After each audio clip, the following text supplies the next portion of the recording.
પ્રજાના આગેવાનોની વાત છે એ પણ સાંભળ્યા વગર નિર્ણય કર્યો છે એ વ્યાજબી નથી।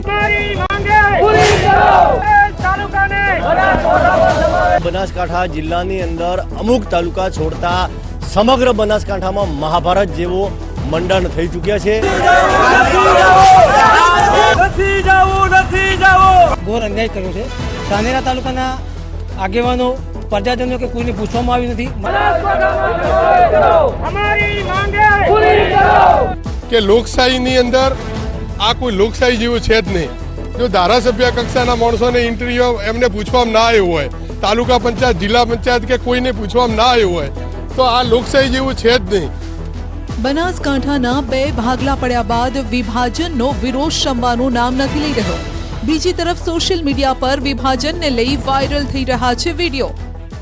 ભાઈ ચો એડ્યા? અરે ભાઈ થરાદ જઉં છું। થરાદ યાર કેમ થરાદ?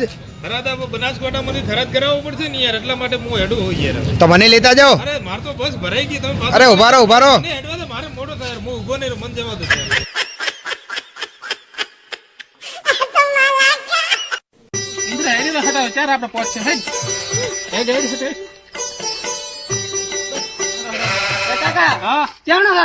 હવે આપડે ઓલા નવો થરાદ જિલ્લો નથી બન્યો, ત્યાં ડોક્યુમેન્ટ બધા કાગળિયા લઈ અને જિલ્લો હવે બનાસકાંઠા હું બધો થરાદ બદલે કરવા દોરો છું। તો મારે કાગળિયા મુઈ લેતા લઈ લે, પાસબુક ને આધાર કાર્ડ ને રેશન કાર્ડ ને બધું લઈ લે। એક તરફ વાવ થરાદ જિલ્લો બનતા સોશિયલ મીડિયા પર રમૂજી વિડીયો વાયરલ થઈ રહ્યા છે ને બીજી તરફ આ વિભાજનને લઈ રસ્તા પર ઉતરી રહ્યા છે લોકો। બનાસકાંઠા જિલ્લાના વિભાજન બાદ 3 તાલુકામાં વિરોધ વધુ ને વધુ ઉગ્ર બની રહ્યો છે। બનાસકાંઠા જિલ્લાનું વિભાજન કરીને થરાદ વાવને નવો જિલ્લો બનાવાયો છે, જેમાં થરાદ જિલ્લાનું મુખ્ય મથક રહેશે તેવી જાહેરાત બાદ બનાસકાંઠા જિલ્લાના વિભાજનને લઈ કાંકરેજ, દિયોદર, ધાનેરામાં વિરોધનો સૂર ઉઠ્યો છે।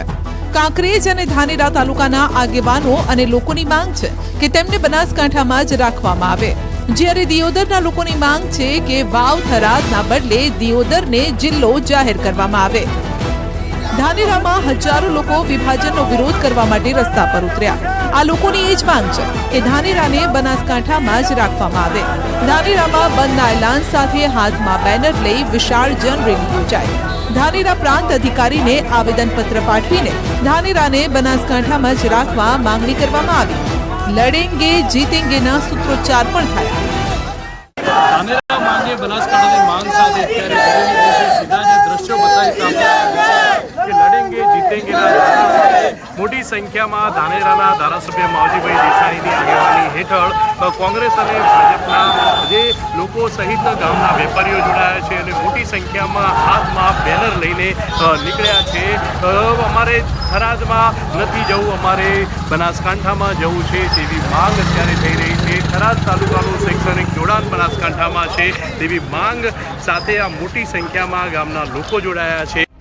નવા વર્ષના પહેલા દિવસે બનાસકાંઠાના વિભાજનની જાહેરાત થઈ અને તે દિવસથી અત્યાર સુધી વિરોધનો સૂર ઉઠી રહ્યો છે। આખરે સ્થાનિકોની શું માંગ છે? ધાનેરાને બનાસકાંઠામાં જ રાખવા માંગ છે।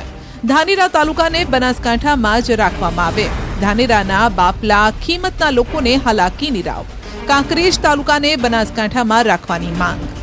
કાંકરેજને બનાસકાંઠા અથવા પાટણમાં જોડાવાની માંગ। વાવ થરાદમાં ઓગળદેવને અણદેખા કર્યાનો આક્ષેપ। દિયોદરને ઓગળ જિલ્લો જાહેર કરવાની માંગ। ધાનેરાના સ્થાનિકોના મતે બનાસકાંઠામાં જ રહેવું છે, કારણ કે મુખ્ય મથક પાલનપુર નજીક પડે છે। કે વર્ષોથી પાણી માટે પણ આ તાલુકાને અન્યાય કરવામાં આવ્યો છે। આજે છેલ્લો 1 વર્ષ બાકી રહ્યું તો થરાદમાં નોખવામાં આવ્યો। એ લોકો હમણાં એમ કહે છે કે અમે કચેરીઓ બનાવશું। અરે અમારા છોકરા ગોધીનગર ભણે છે, અમારા રૂપ ધંધા હોય અમદાવાદ, પાલનપુર જે વેપારીઓ ત્યાં ખરીદી કરવા જવાના છે એ રાત્રે રિટર્ન આવતા હોય ને ત્યારે અમને રાજસ્થાનનું પણ સાધન લઈ આવે। કોઈ થરાદથી કોઈ સાધન મૂકવા નહીં આવે અહીંયા આગળ। જાણ્યા વગર પ્રજાની સુખાકારીને સગવડતા જાણ્યા વગર ગમે તેઓ પ્રજાને ધકેલી દે તો આજે એવું જ ધાનેરા માટે બન્યું છે। ધાનેરા તાલુકાનો વર્ષોનો વ્યવહાર એ પાલનપુર સાથે રહ્યો છે. અમારી શૈક્ષણિક સંસ્થાઓ હોય, અમારા સામાજિક ભવનો હોય, અમારા તાણાવાણા, અમારા વેપાર હોય તો એ પાલનપુર અને ડીસા અને અમદાવાદ અને બોમ્બે સાથે જોડાયેલા છે. અમારા ધાનેરા તાલુકાના 85% લોકોએ તો થરાદ જોયું પણ નથી. આજે મારે થરાદમાં કોઈ રાજકીય રીતે કે સામાજિક રીતે કે સરકારી કચેરીમાં જવાનું હોય તો મારે ક્યાં જઈને ઊભા રહેવું? એક પાનના ગલ્લાવાળો પણ ત્યાં મને ઓળખતો નથી. જે ધાનેરાનું અમારું છેવાડાનું ગામ રહ્યું એમને થરાદ જવા માટે 100 કિલોમીટર અંતર લાગે છે.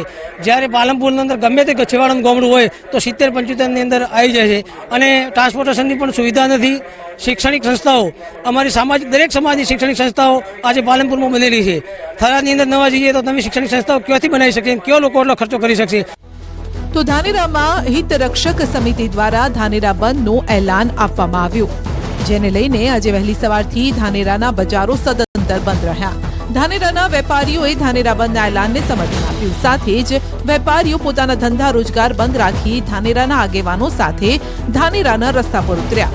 રેલી સ્વરૂપે હજારો લોકો ઉમટી અને ધાનેરા મામલતદાર કચેરી ખાતે પહોંચ્યા. મામલતદારને આવેદનપત્ર પાઠવી ધાનેરાને બનાસકાંઠામાં રાખવા માંગ કરાઈ અને જો માંગ નહીં સ્વીકારાય તો આગામી દિવસોમાં ઉગ્ર આંદોલનની ચીમકી ઉચ્ચારાઈ. ધારાસભ્યો પણ આ વિભાજનથી ખુશ નથી. વિરોધમાં લોકોના સૂર સાથે તેઓ પણ સૂર પુરાવી રહ્યા છે. ધાનેરા બનાસકાંઠા સાથે જોડાયેલો, તાણાવાણા સાથે જોડાયેલો છે અને સહકારી સંસ્થાઓ પણ જ્યારે મોટી મોટી પાલનપુરની અંદર બનાસ બેંક હોય, ડેરી હોય કે જિલ્લા સંઘો હોય એ તમામ સાથે જોડાયેલું છે. સાથે સાથે શિક્ષણ માટેના જે ભવનો છે, જે સંસ્થાઓ છે એ પણ ધાનેરા અને પાલનપુર સાથે દરેક સમાજના લોકો જોડાયેલા છે. આ માટે કરીને આજે હિત રક્ષક સમિતિ દ્વારા જે બંધનું એલાન આપવામાં આવ્યું એ સંપૂર્ણપણે ધાનેરા બંધ રહ્યું છે અને ખૂબ મોટી રેલીના સ્વરૂપે આજે અહીં પ્રાંત કચેરી ખાતે આવીને આવેદનપત્ર પણ આપ્યું છે. ધાનેરા તાલુકાની જે પ્રજા છે એ ગામડામાંથી હાલ હું આવું છું. કોઈ પણ માણસને પૂછવામાં આવે તો એ ગામડામાં બેઠેલો માણસ અત્યારે મને હાથથી પકડીને કહે કે જોજો તમે બધા આપણને થરાદમાં ન મૂકી દે, આપણે પાલનપુરમાં રહેવું છે. આમ સામાન્ય માણસનો એક પણ માણસનો એવો અવાજ નથી કે જ્યાં એમને થરાદ જવું છે. તો એ પ્રજાનો એક રીતની વિચારસરણી છે. સાથે સાથે ધંધાથી, વેપારથી, શૈક્ષણિક સંસ્થાઓથી, સામાજિક વેપારથી જે કંઈ અહીંયા ધાનેરાનો વ્યવહાર છે એ ડીસા પાલનપુરને આ રૂટ ઉપર છે. માટે હા, આવેદનપત્ર અત્યારે મને ધાનેરાની પ્રજા તરફથી મળ્યું છે. MLA સાહેબ પણ અહીંયા આવેલા છે. મેં આવેદન સ્વીકાર્યું છે. આજે જ અમે કલેક્ટર સાહેબ મારફત સરકારમાં મોકલાવી આપીશું. ધાનેરાના પ્રજાજનોએ જે આવેદનપત્ર આપ્યું છે મેં સ્વીકાર્યું છે. બનાસકાંઠા જિલ્લા વિભાજનને લઈ મહંત બળદેવનાથ બાપુ મેદાને આવ્યા. દિયોદરને જિલ્લો બનાવવાની માંગ સાથે જાગીર મઠના મહંત બળદેવનાથ બાપુનું નિવેદન સામે આવ્યું. મહંતની માંગણી છે કે ઓગળજી મહારાજના નામથી દિયોદરને વડુ મથક બનાવી ઓગળ જિલ્લો જાહેર કરાય. તો દિયોદરને જિલ્લો બનાવવાની લોકોની માંગણી સરકાર સુધી પહોંચાડવાની ધારાસભ્ય કેશાજી ચૌહાણે ખાતરી આપી. જો કે ઓગળ જિલ્લો બનાવવાને લઈ મહાપંચાયતમાં કેશાજી ચૌહાણ જશે કે નહીં તેને લઈને મૌન સેવ્યું. ઓગળ જિલ્લો બનવો જોઈએ એમાં તો હું પણ એક બહુ ખુશી માનું છું કે ખરેખર ઓગળજી મહારાજ આ પ્રગણામાં અને આ બાજુના એક મોટા ઈષ્ટદેવ છે. એના માટે બધાને એક લાગણી છે કે ઓગળ જિલ્લો બને તો ઓગળજી મહારાજનું નામ ખૂબ પ્રસિદ્ધ તો છે જ, પણ આના કરતાં પણ ખૂબ વિશિષ્ટ થાય. એટલે લોકોને ઓગળજી માટે ખૂબ લાગણી અને ભાવના છે અને લાગણી ને માગણી બે છે. એટલે સરકાર શ્રી જો આટલું કાલે કરે વિચારે તો ખૂબ સારું છે.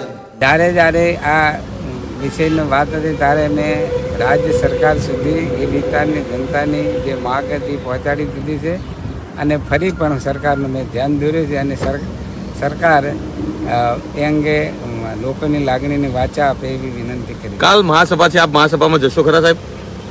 સાહેબ આવતીકાલે મહાસભા છે. બનાસકાંઠા જિલ્લો હોવો જોઈએ કે ઓગળ જિલ્લો હોવો જોઈએ કે થરાદ હોવો જોઈએ?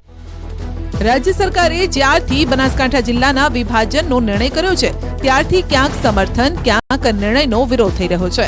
બનાસકાંઠામાં 6 તાલુકા, વાવ, થરાદમાં 8 તાલુકાનો સમાવેશ થયો છે, જેમાંથી કાંકરેજ તાલુકાનો વાવ, થરાદમાં સમાવેશ કરાતા વિરોધનો વંટોળ ફૂંકાયો. કાંકરેજ તાલુકાને બનાસકાંઠા જિલ્લામાં સમાવેશ કરવા માટે માંગ ઉઠી છે, જેને લઈ વેપારીઓએ થરા બંધનું એલાન પણ આપ્યું. થરાના વેપારી તેમજ સ્થાનિકોએ જ્યાં સુધી માંગ નહીં સ્વીકારાય ત્યાં સુધી વિરોધ યથાવત રાખવાનો સૂર ઉચ્ચાર્યો છે.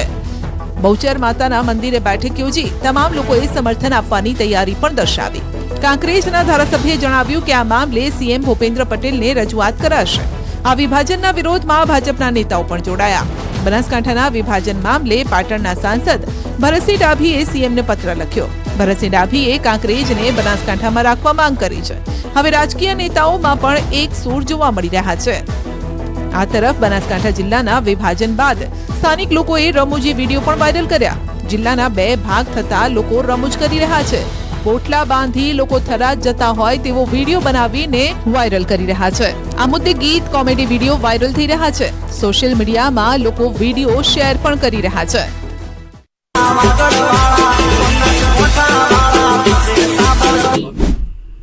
બંચમ કર્યું ભાઈ, તમે થોડા કોકરેજ ચડાવજો. આ તો અમારા માટે ગીત, તમારો હક નથી ભાઈ કોઈ. હવે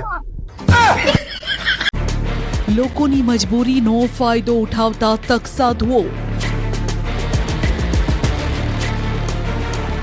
મોરબીમાં આધાર કાર્ડમાં અપડેટ માટે ઉઘાડી લૂંટ. પ્રાઇવેટ સેન્ટર દ્વારા મોરબીમાં અમુક લોકોના આધાર કાર્ડ વધારે પૈસા લઈને બનાવવામાં આવે છે. પંચમહાલમાં સરકારી કામોમાં લોકોને બનાવાય છે ઉલ્લુ. સરકારી અધિકારીએ જ કર્યું સ્ટિંગ ઓપरेशन. 50 का स्टैम्प का 60 रुपये लेते हैं और 100 का स्टैम्प का 120 रुपये लेते हैं, और वो भी ज़्यादा ले रहे हैं. और जो जेरोक्स का जो मशीन वहाँ पे है लगाया हुआ है, वो भी एक जेरोक्स का 5 रुपये ले रहा है. ભાવનગરમાં જન્મ મરણના દાખલા માટે હાલાકી. ત્યારે એટલો કડવો અનુભવ થયો કે ખરેખર 18મી સદીનું કામ હોય એવું કામ ભાવનગર બીએમસી ની અંદર થઈ રહ્યું છે. કોઈ પણ પ્રકારની પ્રાથમિક વ્યવસ્થા નથી. આ લાઈનો આધાર કાર્ડ માટે લાઈન છે, રાશન કાર્ડ માટે લાઈન, જન્મ મરણના દાખલા માટે લાઈન. રાહ જોઈને થાકી ગયા છે અરજદારો. જનસેવા કેન્દ્રો પર પડે છે હાલાકી. મંદ ગતિએ ચાલે છે કામગીરી. ધીમી પ્રક્રિયા સામે લોકોની ધીરજ ખૂટી. સરકારી કામ કરાવવા નિરાધાર થઈ ગઈ પ્રજા. મોરબી, પંચમહાલ, ભાવનગર રાજ્યમાં ચારે બાજુ બસ એક જ પોકાર. સરકારી કામકાજની ધીમી કામગીરીનો કકડાટ. લોકો ત્રાહિમામ છે. લોકોની આ મજબૂરીનો જ ફાયદો ઉઠાવે છે તક સાધુઓ. મોરબીમાં લોકોની આ મજબૂરીનો ફાયદો ઉઠાવ્યો આ શખ્સોએ. આધાર કાર્ડમાં જરૂરી ફેરફાર કે સુધારા કરાવવા હોય તો સરકારે એક ફી નક્કી કરી છે. પણ મોરબીમાં કેટલાક તકવાદી લોકો આધાર કાર્ડ અપડેટ માટે લોકો પાસેથી લૂંટ ચલાવે છે. પોતાને વકીલ અને કાયદાના સલાહકાર ગણાવતા આ શખ્સો આધાર કાર્ડ અપડેટ કરાવવા માટે 1000 થી લઈ 3000 રૂપિયા વસૂલે છે. જો કે આધાર કાર્ડ અપડેટ માટેની સરકારી ફી 50 થી 100 રૂપિયા છે. મોરબીમાં સુપરમાર્કેટમાં ઓનેસ્ટ ઓનલાઈન સેન્ટરમાં આ ગોરખ ધંધો ચાલતો, જ્યાં સરકારે નક્કી કરેલી ફીની જગ્યાએ અરજદારો પાસે 1000 થી લઈ અને 3000 રૂપિયાની ઉઘરાણી કરવામાં આવતી. કૌભાંડમાં પોસ્ટમેનનો પણ હાથ હોવાનો ખુલાસો થયો. જેના દ્વારા 0 થી 5 વર્ષના બાળકોના આધાર કાર્ડ અને કોઈ પણ મોબાઈલ નંબર અપડેટ કરી શકે છે.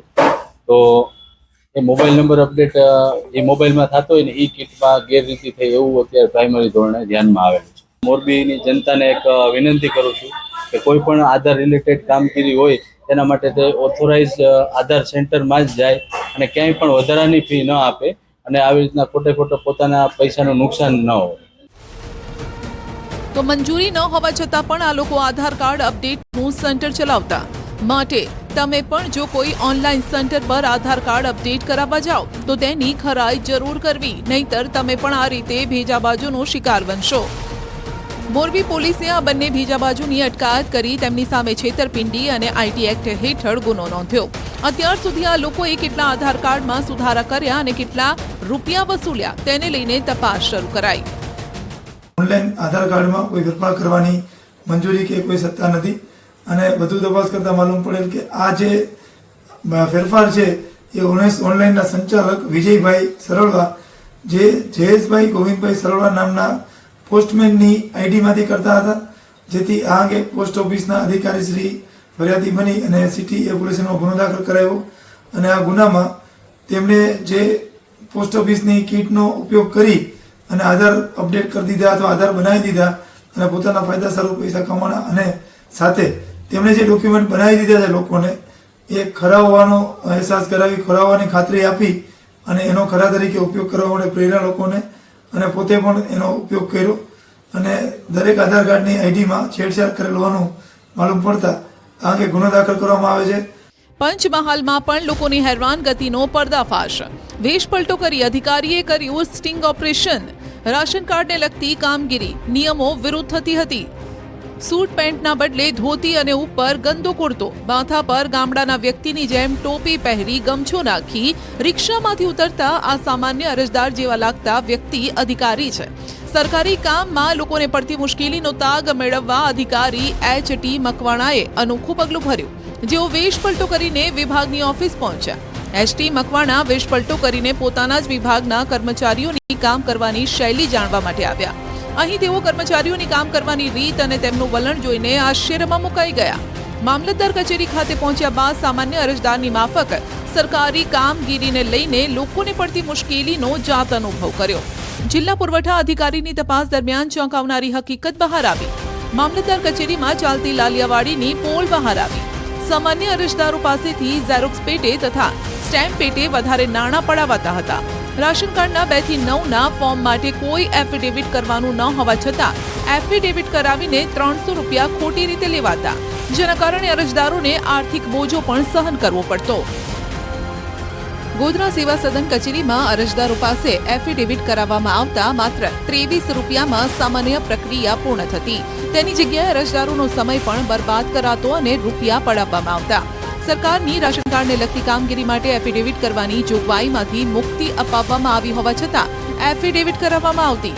વેશ બદલી પહોંચેલા નાયબ કલેક્ટર ખુદ 4 કલાક સુધી કચેરીમાં ઉભા રહ્યા.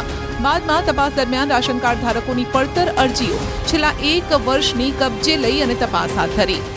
शामिल है उसमें जो तहसीलदार है, नायब तहसीलदार, पुरवठा है और जो ऑपरेटर है, स्टैम्प वेंडर है और पिटीशन राइटर है, वो सब ने जो हमारी सरकार का जो परिपत्र है, रिजोल्यूशन है, उसका जो भंग किया है, उसका पालन नहीं किया है और उसका अनादर किया है, तो इसी वजह से वो परिपत्र में दिखा है कि उसके सामने जो खाताकीय है एक्शन ली जाएगी, तो वो कार्यवाही होगी. ये जो सरकार ने जो भाव निर्धारित किया है 20 रुपया एप्लीकेशन का, जो एक्टिविटी में फाइनल जब एप्लीकेशन सबमिट करानी है तब भरना पड़ता है, वो फी निर्धारित की गई है. और 3 रुपया की जो रेवेन्यू स्टैम्प टिकट लगानी पड़ती है एप्लीकेशन के, तो फिर सिर्फ 23 रुपया जो अर्जदार अपने हस्ताक्षर से जो भरता है, तो 23 रुपया में ये काम हो रहा है. તો ભાવનગરમાં જન્મ મરણના દાખલા માટે હાલાકી. દાખલા માટે લોકો રોજ ખાઈ રહ્યા છે ધક્કા. શું આ છે ડિજિટલ ઇન્ડિયા? ડિજિટલાઇઝેશનના યુગમાં પણ કોર્પોરેશનની બહાર જોવા મળી રહી છે લોકોની લાઈન. લોકો પણ પોતાના કામ ધંધા પડતા મૂકીને ધક્કા ખાય છે. કોર્પોરેશને ઘણી સુવિધાઓ ઓનલાઈન કરી, પરંતુ લોકો જન્મ મરણના પ્રમાણપત્ર મેળવવા માટે કોર્પોરેશન કચેરીએ ધક્કા ખાય છે. કોર્પોરેશન દ્વારા તેના ઉકેલ માટે મુખ્ય કચેરી ઉપરાંત પૂર્વ અને પશ્ચિમ ઝોનલ કચેરીમાં જન્મ મરણ લગ્ન નોંધણીના પ્રમાણપત્ર મેળવવા માટે સુવિધાઓ ઊભી કરાવવામાં આવી છે. તેમ છતાં આ પ્રશ્નનો ઉકેલ આવતો નથી. પૂર્વ અને પશ્ચિમ કચેરીએ ઝડપથી પ્રમાણપત્ર નથી મળતા તેની ફરિયાદ પણ થઈ રહી છે. જન્મ મરણ પ્રમાણપત્ર મેળવવાની બારીઓ સવારે 10:30 થી 1 કલાક દરમિયાન ખુલતી હોવાના કારણે લોકોને હાલાકી. ઉપરાંત જન્મ મરણ પ્રમાણપત્રના ઓળખ સોફ્ટવેરમાં વારંવાર ટેકનિકલ ક્ષતિના કારણે પણ મુશ્કેલી સર્જાઈ રહી છે. અહીંયા આપણે જન્મ તારીખના આખા નામના દાખલા માટે અમે અહીંયા આવી રહ્યા છીએ અને અહીંયા ખૂબ જ અવ્યવસ્થા થઈ રહી છે. લોકોની લાઈન અહીંયા ખૂબ જ જોવા મળી રહી છે. બીજી વસ્તુ, લોકો અત્યારે અહીંયા મ્યુનિસિપાલિટી દ્વારા એ વ્યવસ્થાને જાળવવા વધારે બારી વધારવી જોઈએ, ઓપરેટરો વધારવા જોઈએ, પણ અત્યારે એક જ બારી અને એક જ સમયની અંદર બધું મેનેજમેન્ટ થઈ નથી રહ્યું. એટલે આપણી એટલી જ માંગ છે કે ભાઈ વ્યવસ્થાના ભાગરૂપે અત્યારે એક લોકોને માટે એક માર્ગદર્શન વાળા વ્યક્તિ મૂકે. બીજી વસ્તુ, બારીઓની એક સંખ્યા અને સમય વધારવામાં આવે. હું પણ અત્યારે છે ને મારા દીકરીના જન્મ તારીખના દાખલા માટે જ અહીંયા આવ્યો આખા નામ માટે, અને મને પણ એ જ અવ્યવસ્થાનો ભાગરૂપે હું અત્યારે 2-3 દિવસથી આવો અનુભવ થઈ રહ્યો છે, લાઈનમાં ઉભા રહેવાનો અને એ બધી રીતનો. આખા નામનો દાખલા માટે અમે આવ્યા છીએ. હવે એની અંદર મારે આખા નામનો અંગ્રેજી વર્ઝનમાં જરૂર છે અને ગુજરાતી વર્ઝનમાં. તો મને એને કીધું કે તમારે પેલા ગુજરાતી વર્ઝન આખું કરો એટલે એમાં 1 વીક અને એની પછી અંગ્રેજી વર્ઝન કરવામાં બીજું 1 વીક અમારું જઈ રહ્યું છે. એટલે કહેવાનો મતલબ એક જ દાખલા માટે અમે છેલ્લા 15 દિવસથી હેરાન થઈ છીએ. હું મારા દીકરાના મારા બાળકના નામની અંદર સ્પેલિંગ મિસ્ટેક હોવાના કારણે સુધારા વધારા કરવા માટેનો આગળ વધ્યો ત્યારે એટલો કડવો અનુભવ થયો કે ખરેખર 18મી સદીનું કામ હોય એવું કામ ભાવનગર બીએમસી ની અંદર થઈ રહ્યું છે. કોઈ પણ પ્રકારની પ્રાથમિક વ્યવસ્થા નથી. ક્યાંક ફ્રન્ટમાં આગળ નામ રાખે, ક્યાંક પાછળ નામ રાખે, ક્યાંક સ્પેલિંગ મિસ્ટેક કરે અને જ્યારે જાઓ ત્યારે એવું જ કહેવામાં આવે છે કે સર્વર ડાઉન છે. રાશન કાર્ડમાં કેવાયસી અને આધાર કાર્ડ માટે જન્મના દાખલાને સુધારવા માટે લોકોની ભીડ છેલ્લા 2-3 મહિનાથી વધી છે. રોજના 700 થી વધુ લોકો દાખલાને સુધારવા માટે મહાનગરપાલિકામાં આવે છે. બારીઓ અને સ્ટાફ વધારવા વિભાગને જાણ કરાઈ છે, પરંતુ હજુ તેનું પાલન નથી થયું. અત્યારે હાલની પરિસ્થિતિ હું એવું માનું છું કે લાંબી લાઈન, પછી આધાર કાર્ડ હોય, રેશન કાર્ડ હોય, લાંબી લાઈન, અને ખાસ કરીને કોર્પોરેશનમાં જન્મ મરણના દાખલામાં લાંબી લાઈનો અને કોઈ વ્યવસ્થા નહીં. અને જયારે કદાચ નાસ્તો કરવાનું મન થાય કે બહાર જવાનું મન થાય કે સર્વર ડાઉન છે. આ જવાબ સિવાય બીજો કોઈ જવાબ આપણી પાસે છે? લોકોને હેરાન કરવા સિવાય કોઈ જવાબ છે? અને સરકાર તો નવી ટેકનોલોજીની વાતો કરે તો સર્વર ડાઉન ક્યાંથી થાય? હું એવું માનું છું આ સરકારને કોઈ જ્ઞાન નથી, નીતિમત્તા. એના કારણે જ અને ઘણીવાર તો એવું બને છે આગળ સરનેમ હોય તો કે પાછળ કરાવો તો કે આગળ કરાવો. આ પરિસ્થિતિમાં લોકોને આમથી આમ એ સિવાય કોઈ વિકલ્પ આ લોકો દેતા નથી. અત્યારે કેવાયસીની કામગીરી સાથે સાથે શિષ્યવૃત્તિ માટે જે કામગીરી ચાલે છે એના માટે ઘણા બધા સુધારાને અરજીઓ આવી રહી છે. સાથે સાથે જે રૂટીનમાં પણ જન્મ અને મરણના જે કેસીસ થાય છે એની પણ, એટલે કે દરરોજે